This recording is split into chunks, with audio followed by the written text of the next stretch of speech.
Hello and welcome to the Ivy League Sisters podcast, where you're invited into the world of high-achieving women who earned that coveted Ivy League degree and now are here to get real and honest about the pressures and expectations that come with claiming this achievement.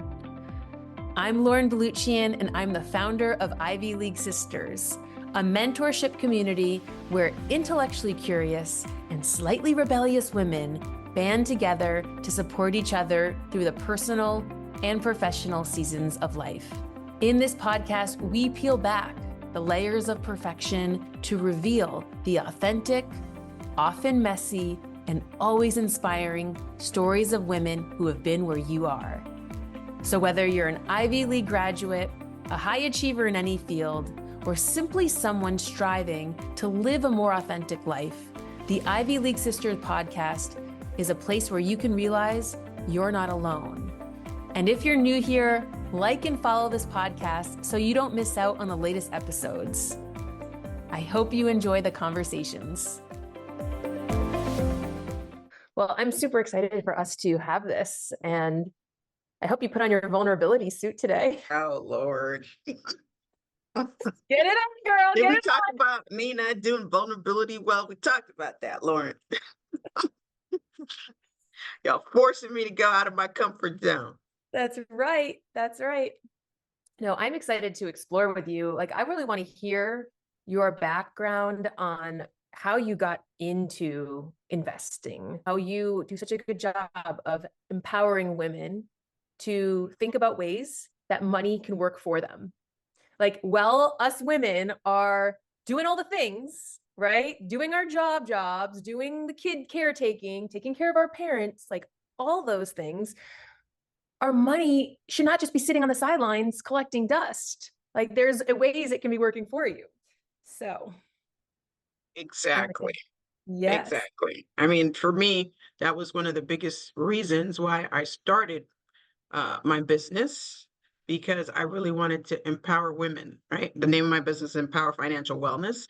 I wanted to empower women so that they can be looking at their money, one, making that money work hard for them. It's so important. We work for our money. Well, why don't you have the money working hard? You know, putting it under a mattress or, in a savings account, it's not that's generating 0.5% doesn't work. So Right. investing is so important. And a lot of times, people think it's complicated, or I don't want to lose my money. I'm going to make a mistake. No, you just got to jump in there, take that leap and make it happen. All right. So walk us back a little bit to Myrna's like earlier days. What was it like that you grew up with? Were you born with a silver spoon in your mouth or Oh, not? we're going way back, are we? Way back. Okay. Well, I was born in New York, right? And then when I was 6, my parents, who are originally from Haiti, decided, we've had enough. We want to go back home. So when I was 6, I moved to Haiti, and I essentially grew up there until it was time for me to go to college, Dartmouth. And so I went to school initially in the French school system, and then I went to an American high school. And then from there, applied to colleges and then made it to Dartmouth. But it was like a major shock to my system, leaving, a predominantly Black country and then going up to, Dartmouth, New Hampshire, right? So New Hampshire, for those not familiar, is kind of out there, right? And, I remember leaving campus and going to West Lebanon and going shopping at the Kmart, because it was Kmart at the time. And I'd have these little kids just like looking at me like, oh my gosh, we have a Black person in our midst. So it was interesting, but never really felt, it was just more a sense of curiosity. And, the people there are very welcoming. I mean, I loved it so much that I went back to Dartmouth for my MBA. So, I bleed green, I like to say. So, but, that really shaped, my experience, right? College experience. And then after that, I went to Boston. So Boston, love Boston, great city. Did finance there, a number of things, but initially going into Boston, I went into an area where you don't make a lot of money, right? Mm. And so as an Ivy League graduate, my father was looking at me like, so you went to an Ivy League school and you're going to do mutual fund accounting and you're not making that much money? Like we had all these grand perceptions that you're going to go and graduate from an Ivy League school, and if you're not making six figures, you got a problem. And I was making well below six figures. And Yeah. so my father was like, was the Ivy League education worth it? Mm. So, and then I was looking at myself as, well, my peers have gotten jobs that are making probably double what I'm making. What's wrong with me? Yeah. And so, I had to kind of come to terms with that, but have faith and belief in my abilities, because essentially I took that job, and after the first year, I left and got promoted to another position. And within a year and a half, I was making double the amount of money that I started off with, and then ended up in a manager role where I was making more money and I was supervising people who were a lot older than me. Yeah. You know what's interesting before you go to your next thought? I do think that when women are just getting out of school, or not even women, just anyone, that those leapfrog jumps can really help catapult the career in the early days. Yes. Similarly, like I left my first job, which was a kind of an administrative events manager. But I literally like crossed over to another company and got a 20% bump in the raise, which would never have happened had I stayed there, because they don't give Right. those kind of raises annually. Right. And So, and it's so important for us as women to do that, particularly in the early stages of our career.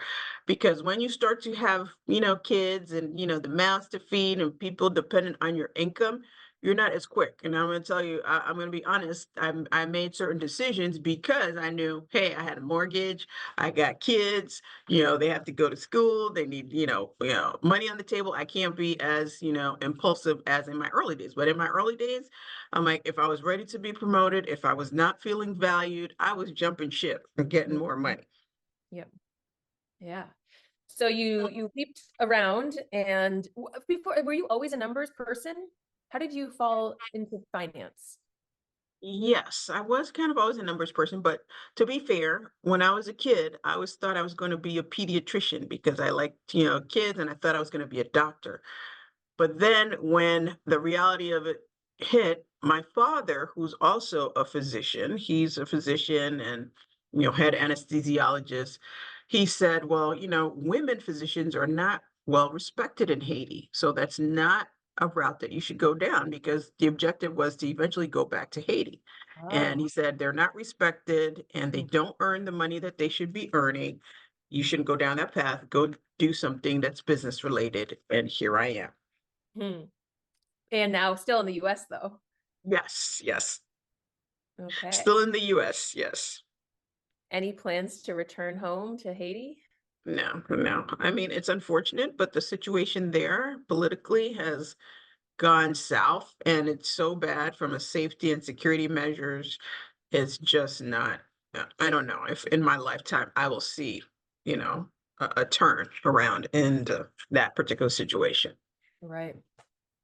So, okay, so your journey, you pivoted, you started to make your own pile of cash. How did you do it? What was that like? Well, it was all about, trying to understand, where I fit in, in the grand scheme of things, right? Because it's taken me, a little bit to understand that, right? And then initially in my younger years, it was more like, okay, leapfrogging and changing positions and finding out what works. But then I moved to South Florida from Boston, and then I lost my job. And the South Florida dynamic was totally different, at the time than the Northeast dynamic. So then I ended up having to backtrack and say, okay, what am I going to do? I took a pay cut and said, okay, I'm going to keep moving forward. I know that I can start over and rebuild and get myself up to, the earning power that I had in the Northeast, which I did. Did you have children at the time? At the time, I did not. Okay. I did not. But I had a fiance at the time who is an accountant. And I was, kept on going for these jobs, wasn't getting them, and they were like up here.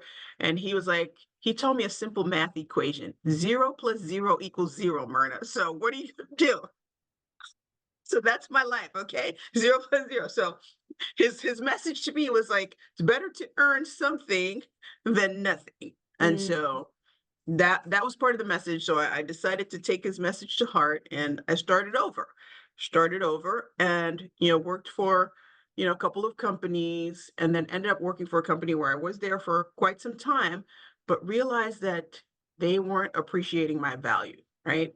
They were not necessarily thinking, oh, she's ready for a promotion, or she's good where she's at, or giving me the your career is a marathon, not a sprint speeches. And I was kind of were they over it. saying that to you? They were actually telling you? Yes, Okay. yes, they were actually telling me this. Mhm. So I kind of was at the point where I had it, and I realized that, hey, I'm worth a lot more than what you're trying to pay me right now. And I jumped ship. And that was the best move that I could have ever made for my career, because, in the environment that I currently work, I am appreciated, I am valued, and people, realize the contribution that I bring to the table. And that to me, if you are in a position where you feel that that is worth more than, tens of thousands of dollars. That So when is you have the dollars and you have the appreciation, that gives you, a career that you can look forward to, and you can go to your job every day feeling good about yourself and feeling good about what you do. Yeah, but Myrna, when you're in that situation, I know there's a lot of women who stay in those roles far too long than they quote unquote should, because we can rationalize it in all sorts of ways, right? It's comfortable, it's a paycheck, it's not so bad, it's just a season, whatever, whatever, whatever. For you, what was it? Was there a moment, or was it just an accumulation that you just said enough? How did you get that strength to make that decision? Well, for me, it was about, having had enough, right? And, being in that situation where I would, and you can see I'm not a crier. That vulnerable side of me doesn't come out. But having moments where I'd be in the middle of the night crying, right? And my husband's like, "What's going on here? What's happening?" Because I felt so frustrated that I wasn't being acknowledged, or my value wasn't being seen. I wasn't being seen. So it came to the point where I had to let fear go, because part of me not wanting to make a move was fear. It's like, oh my gosh, I've been at this job for like 7 years. I have bills to pay. I have kids. If I make a move, what if I make a move and it's the same situation, and I lose my job, or I can't perform to the extent that I'm supposed to be performing? And so there were all of these questions, but the perception of not being valued, outweighed the fear, right? Wanting something better and something bigger for myself outweighed the fear of, well, what if you don't make it? And having to have that confidence in myself was important, because I had to believe that I can go somewhere else and be just as good a performer, if not better. Yeah. The vision I just had, and I've heard this before, is, when we're getting pushed to something, there's often like resistance. Like we don't like to be pushed. But when we get pulled, like magnetized, it's a whole different feeling. And I'm sensing from you that shift somehow happened where you went from, oh, I'm not feeling as valued here, to like, I'm worth more than this. I gotta go grow and expand and spread my wings. How Exactly. long did that go on for, would you say, with this, crying or just feeling like really beaten down? Because you said you were at the company for 7 years. But I'm sure they weren't all like that. I'm sure there was a honeymoon phase. So when did it start to shift? I would probably say in my last year there, when I wanted to move on to the next level and realized that there was a block, right? A block in terms of people's perceptions, block of in terms of, what I could do and how people saw me. And so, and I realized, well, is there any way to overcome this block? Not really, because all the higher levels of the organization were like, well, can you make it? We have this perception. We saw you as like a baby analyst over here. Can you really be that director that we need you to be? Mm, And so I had to kind of move into a new space where there wasn't necessarily that perception of me as the baby analyst, to right. be able to move forward. That's another really good point, because so often when we start in a certain position, we get typecasted. Right. And it is tough for people to see our own growth sometimes. If you don't have that person in the organization that just has that belief in us and is willing to kind of take those next steps and chances and advocate for us. I've been there myself, and it's hard. It's like you're It's still really seeing hard. me in that role that I was hired for. and I Right. have grown. It's so important too, Lauren, that people have someone in their corner. So that's what I also try to be for, other women within the organization, not necessarily people reporting inside of my hierarchy, but also people outside of my hierarchy, because having that advocate makes a big difference. Right? Having that person that supports you, having that person that's in your corner, whether you make a mistake or not, helping you understand the lay of the land politically, because every workplace is, a different political environment. There are politics to be played. You have to understand the dynamics and how to operate within the dynamics. So having an advocate, a mentor, somebody that's in your corner is priceless. Mm, I agree. So when you leapfrogged, you said, "Hey, I'm out. Tell us what's next." Well, when I said I'm out, I said, okay, I'm going to go join an organization, which is an organization I'm currently at. So, um, and it was a growing organization, high growth. Like this organization was growing every single year. And so when I joined, I joined as senior director of financial planning and analysis, and I could honestly fit my team in one small office, my entire team. And, my boss said to me, okay, we want to grow, go here, build the infrastructure, get there, see what we need so that we can grow from a company of this size to another size, right? Mm, Get you into a new bracket. So I'm like, great. So I'm, interacting with my team. My team grows and grows and grows. And, I was able to move up within the organization. I went from senior director to vice president to vice president to senior vice president. And now I'm chief financial officer. So that type of growth is not necessarily typical, right. but it just goes to show you that, with the belief that I had that, okay, I want to make this leap, making the leap was the best thing that could have happened to me, because then I work in an organization where, people see me, people hear me, people respect me, and I have an advocate in my corner, with my boss to be able to say, okay, let's hear what you have to say, Myrna. Your opinion matters, what you have to say counts, and your viewpoint matters. Yeah, that is huge. How did you find them? And did you have this role all when you left? Was this already teed up, or did you have a gap between? It was already teed up, so it was just one of those friendly recruiters calling me on the phone, like, "Hey, your background looks like it might be a good fit for this position." And I said, "Okay," did the interview rounds, they made me an offer, and the rest is history. Wow. It's amazing how we never know these little opportunities that trickle into our path.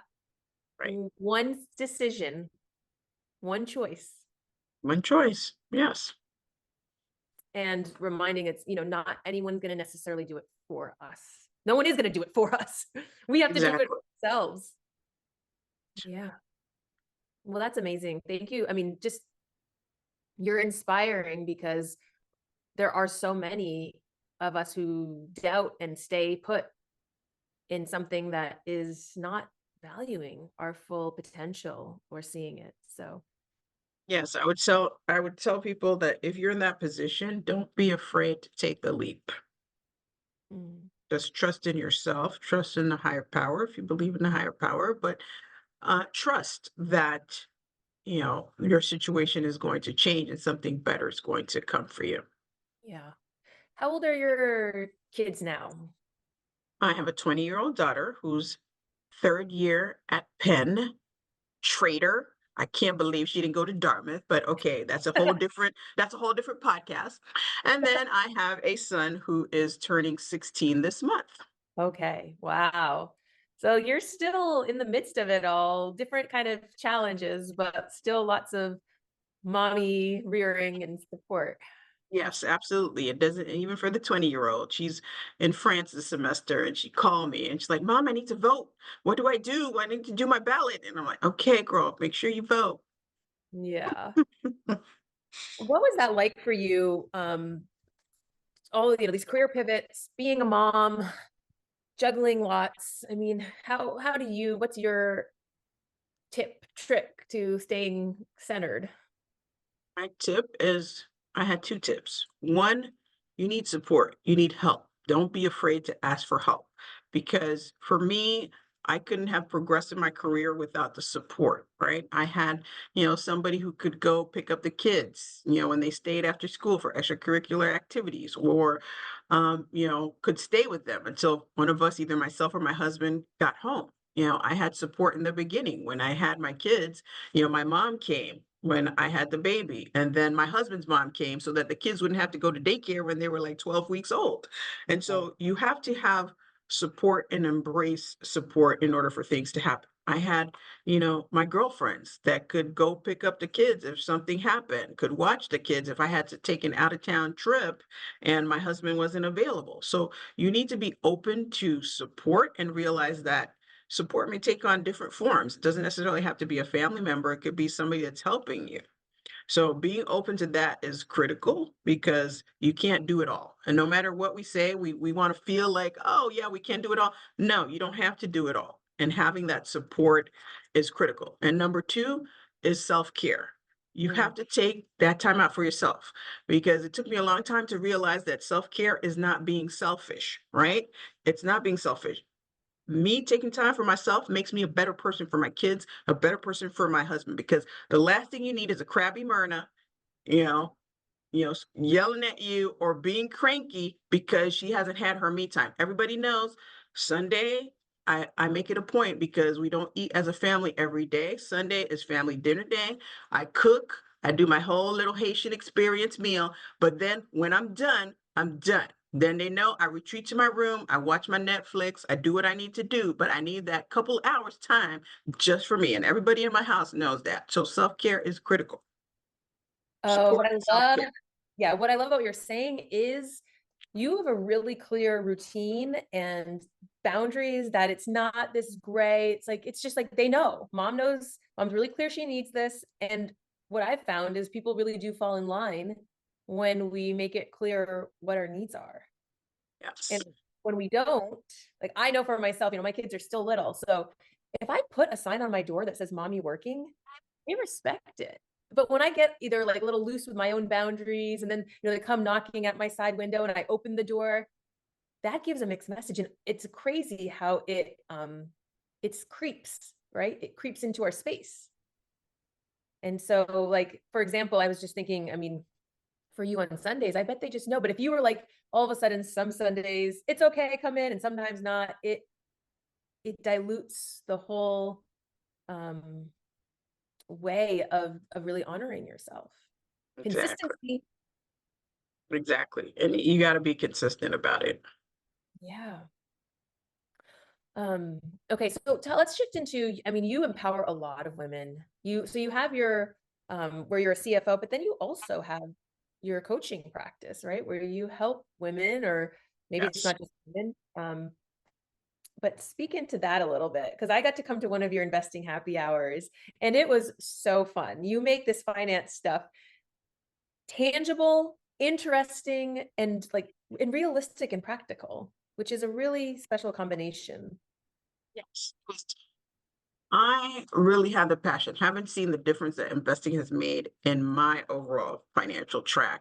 I've been wanting to share that with other women. And I started my business in the middle of COVID. Because then I also realized, I'm like, hey, I'm not getting any younger. I might look young, but I'm not getting any younger. And I have to do the things that I want to do in my life and the purpose, and have something that, drives me. So that really was a driver for me, and helping women understand what it takes to invest and debunking some of the myths that exist, that you need a lot of money, or you got to be that analyst like I used to be, poring over the financial statements to understand what it takes to make an investment. No, you don't have to do that. You can start where you are. And I give women a safe space in order to do that. Like, one of the and I just got this morning in my messenger. It's a client that I had. She was 20 years in the banking industry and never invested. And she details that in her testimonial. Um, where she says she never invested. But the good thing about me is that now she's able to invest, one, and two, she felt like I wasn't judging her, which is important, because a lot of times, as you're in the Ivy League, or even if you're not, you come out, you're accomplished, you got all the accolades, letters in front of your name, behind your name, whatever, and you think, hey, I'm accomplished in every other area. I should be accomplished in my money. I should know what I'm talking about, but that's not necessarily the truth. And I make women feel comfortable with that, that, hey, it's okay if you don't know how to invest. There's nothing wrong with that. And, being able to see that somebody who started off not knowing much about investing comes out and is now an active investor, what I call an active investor, meaning somebody who's investing month after month after month and building wealth that way, that to me is rewarding. That's why I do what I do from an investing coaching perspective. Yeah. It is amazing to see that it doesn't have to be a lot. Like you don't have to have a lot of money. I think that's sometimes a myth that we do say. It's like, well, I'll start investing when I'll start investing when I have a surplus. I'll start investing when, and that Right. is um the someday is never a day of the week, right? Yeah, Someday is not one of them. exactly. Exactly. And for me, it's very, very rewarding to help women because as women, we're natural educators, we're natural teachers. We're actually better investors than men, believe it or not. Once we know what we're doing based on how our brain works, we are better investors. And, we can also help the next generation, right? Build that legacy. So you're not necessarily just focused on yourself.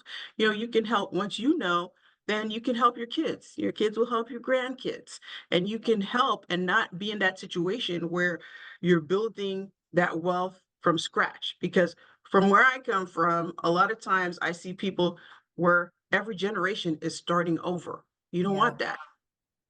Investing in the stock market allows you to keep that wealth going down the line.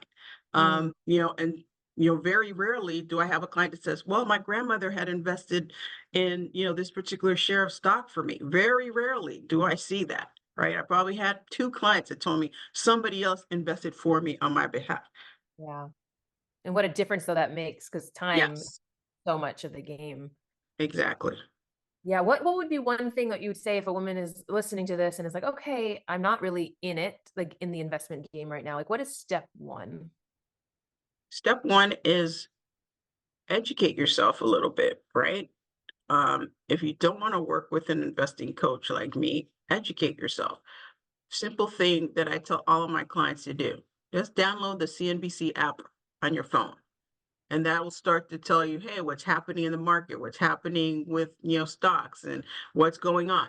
That's number one. Number two, if you don't know anything at all and don't want to know anything, and that's your right, go to your bank company, your bank, right? And there are what you call robo advisors. So robo advisors, that means, hey, they're going to ask you a series of questions. They say, Lauren, are you going to take to the bed if, you see the market goes down 10% in one day and you're not going to be able to handle it? You're going to be depressed. Based on how you answer those questions, then they're going to say, okay, Lauren, this is an investment for you. And then you just put your money in there automatically. You don't need to know anything about it. What I tell people, it's like you drive a car every day. Do you know the inner workings of the car? Do you know how a car operates? No, you drive the car. So just get in the game. That's what I'm telling you. So go to a robo advisor. Granted, the returns tend to be a little bit lower, but at least you're in the game. Yeah. Every dollar working for us, every dollar, right? Yes. Well, I love to have close these conversations with 3 rapid fire questions, which are Oh going to, no, rapid yeah, fire. I gotta think on my feet here. think on your feet, out of the brain, Myrna, into the heart, into the heart. Now, these are fun. These are easy. First one is people pleasing, imposter syndrome, Mm, perfectionism. mm. Which one of these 3 is the biggest thorn on your rose bush right now?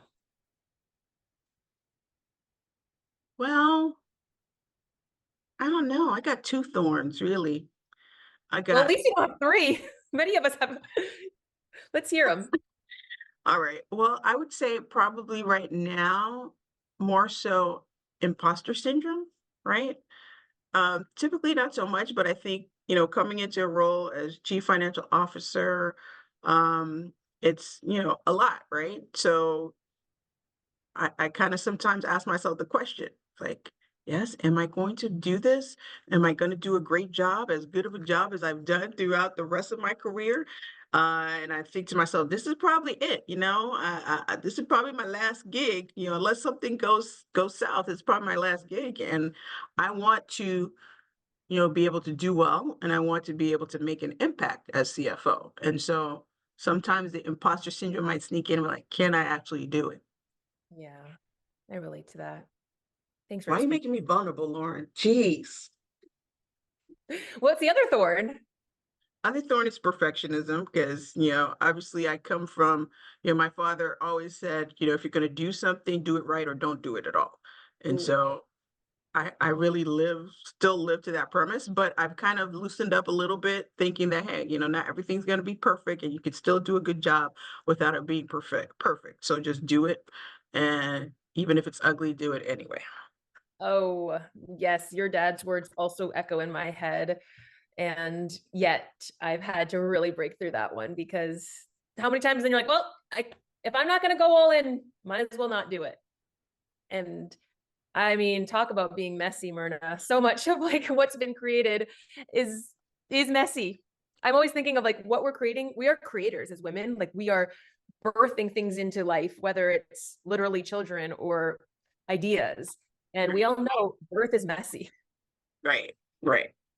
So we want progress, not perfection. That's what I try to tell myself. Yes. Um, okay, let's see. What else? What is something that is kind of alive and edgy in your life right now that you're willing to share here with me? Edgy. I'm kind of boring, Lauren. I'm kind of boring. I don't think there's anything edgy per se. I think for me right now, I'm in a place where, my kids are a little bit older. And so there are certain things that, I want to do, right? Like, building my business. That's one of them, right? I feel like I'm in a different point in my life that maybe 5 years ago, I probably wouldn't be, all in my business because of my kids requiring a little bit more of my time, sports, etc. Right. But right now, I'm at a phase of my life where I want to do things for me, right? I want to keep some stuff off of my bucket list or cross some things off, Okay, right? As I give us something. What's on the bucket list?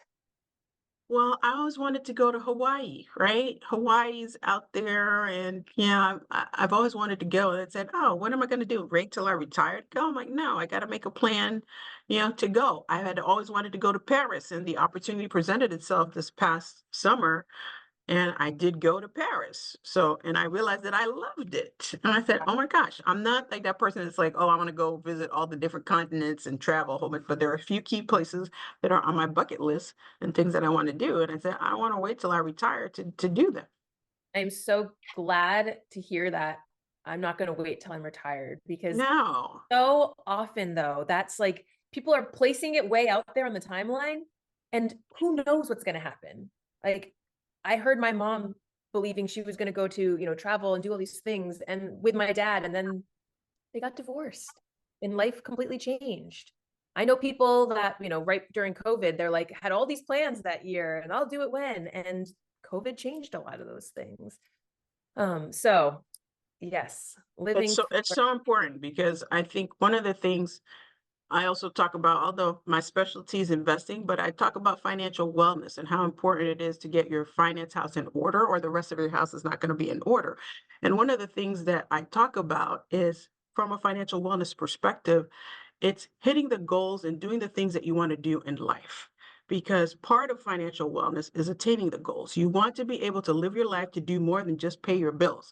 Who wants to do that? You're not just making money to get the money and pay the bills, the house bill, the light bill. That is boring. You want to be able to say, okay, what are the things in your life that are going to require some money and decide how you're going to accomplish those goals, because having goals and accomplishing them is part of wellness, right? It makes you feel good, right? When you have an objective, you hit the objective. Who doesn't feel good? right. Oh yeah, no, it's a big dopamine rush. It feels really good. Even something as small as having it on my task list and crossing that off, like that's complete. How do we get more money into the pockets of women, Myrna? Because there's still that gender pay gap.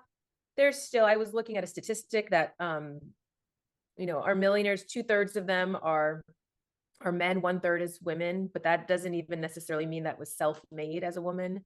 So oftentimes a woman who's a millionaire, it's either getting passed down through wealth or married into by someone, a partner. What are your thoughts on that? My thoughts is what I tell women is don't rely on one singular source of income. That's the bottom line. Whether you're employed, whether you have your business, don't rely on one source. Having multiple sources of income is a good first steps to trying to level the playing field when it comes to that gap that exists. Because if you're sitting in a job, you're likely to be making less than your male peers because that's the gender pay gap that exists. But if you have other additional streams of income, that will help you in terms of building your income, which will help contribute to higher net worth and build your wealth. Yeah, and side hustles really are taking off, and people are realizing, wait, with the way, you can do things, use technology to your advantage, there are other means to bring in little side pieces of income. I remember how I got into coaching myself was, um, I got this email that said, how would it be to earn an extra $6,000 a quarter? I'm like, that would be nice. That would be nice. Tell me more. And it was essentially, a women's leadership training to then be able to hold circles for women. And it was, to me, it was my first entry into anything that had to do with a sliver of coaching. And it was so powerful because it got my brain thinking, to your point. Like, I had a corporate job going at the time, but what started to realize was it was filling my cup in a different valve of my cup. Right. And from there, it was really nourishing, and it was just another way to contribute to my family, but also in a way that I I found a new passion for something that I didn't realize. And right. And so there was that sort of segue from holding both of these corporate job, some side cash coming in, to then over time stepping out more from the corporate and taking in more of the coaching, and eventually completely cutting the ties from the corporate side. So yeah, you just never know how it's going to lead. I wanted to bring that up to light because I know there's a lot of women who I speak to who have jobs in medicine. They might be a doctor, but they have this dream to bring some of their knowledge and experience to wellness, like bring it in a different way to support women and nourishment. And maybe they want to write a book, maybe they want to hold workshops. And I always say, like, then it doesn't have to be the all or nothing. You don't have to wait until you're ready to completely leave that job and start the next one. They can be happening concurrently, asynchronistically, and you never know what's, like, when the timing is right, you'll know. Exactly, exactly. And if you don't want to leave your current job, you don't have to. So yeah. You you don't have to. So it's really about leveraging your expertise, right? We are all experts at something. Leveraging your expertise and putting your gifts right there, right? For the world to see and for the world to benefit from. Because what might come easily to you and what is a gift to you is something that you can help and serve others with. I think we forget that sometimes, that this world really does balance in harmony when everyone's doing their part. I always find this really interesting when we do like personality tests or different things. Like, there are enough different types that some people really like to help, some people really like to take charge, some people like to be more analytical, and it can fit if everyone just really owns what their passion is. Um, Everyone, when you said, when I do self-care, Myrna's a better mom, Myrna's a better worker. When we're doing the things we love, we're a better version of ourselves contributing into this world. Absolutely. Yeah. Okay, last question for you. What is a lie you still catch yourself saying to yourself? A lie that I catch myself saying is sometimes I say, geez, I got to work hard to get this money. I got to work hard. It's like, whether it's working hard on my job, working hard in my business. And yeah, I know it's a lie, right? Because I've known other ways that weren't hard for me to make money, and I've made money in ways that hasn't been hard. But sometimes I still catch myself saying, okay, Myrna's got to put in those extra hours to get that work done. It is so I true. That catch is a myself. lie that I Yeah. hear myself say too. I get really actually irritated almost, like it's this bizarre thing. If money comes easy, I'm like, I didn't work hard. I didn't earn it. It didn't come through. Like there's something really twisted about the like, and I have Mhm. that work hard, play hard. So everything's got to be like earned. Right. Time off has to be earned. The Right. paycheck has to be earned. Blood, sweat, tears. Right. And it doesn't have to be that way, and it's not that way, and we know it, but sometimes that little lie sneaks in there. Yeah, thanks for naming that. I don't think you're the only one that says that. Well, thank you for sharing. Thank you for coming into the spotlight and sharing your story and sharing your gifts and your expertise. Well, thank you for having me. I was, happy to do this. The vulnerable questions, I got brace myself sometimes, but it's good. It's healthy. We all need a Myrna in our corner. All need a Myrna in our corner. I hope you enjoyed the conversation. If you'd like to be in contact with our community, you can find us on Instagram and LinkedIn at Ivy League Sisters, or visit our website at ivyleaguesisters.com. And if you found this conversation valuable, I invite you to share it with another woman, another friend, another loved one, because it's through our sharing that we inspire one another and deepen our connections. Until next time, remember, you're not alone. We are in this crazy thing called life together.